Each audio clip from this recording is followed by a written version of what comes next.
ផលិតផលនេះជំនាញជាបាចំកោដាទៅលើកាពះវៀនរ៉ាំរៃពូកែតែម្ដងពុកម៉ែបងប្អូនគ្រាន់តែលេបមួយគ្រាប់ធាក់ដល់ពោះជួយព្យាបាលមេរោគក្នុងក្រពះលលាកកាពះអាស៊ីតក្រពះចុកឆ្អល់ភើជូរមានអារម្មណ៍ថាឆ្អើមចេញមកពីខាងក្នុងមានអារម្មណ៍ពើខ្លួនឯងអញ្ចឹងមួយគ្រាប់ទេគឺពុកម៉ែបងប្អូននឹងជួយឲ្យត្រជាក់ក្រពះពោះវៀនជួយ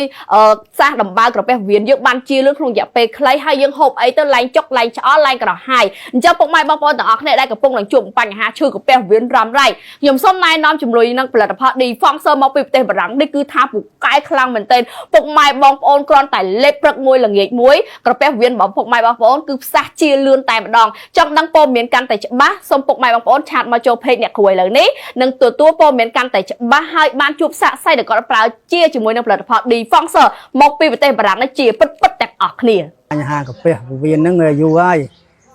ការបាត់ឈឺអញ្ចឹង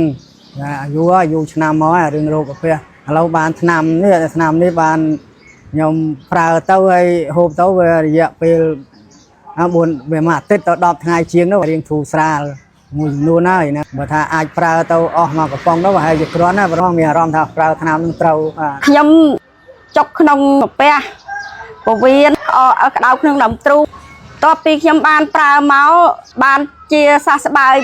លែងឈឺលែងក្តៅលែងចុកលែងកុហលកាហាយក្នុងកាពះក្តៅឈួតកំពង់កក្អកស្លេះបាត់ហើយលោកគ្រូមុនដំបូង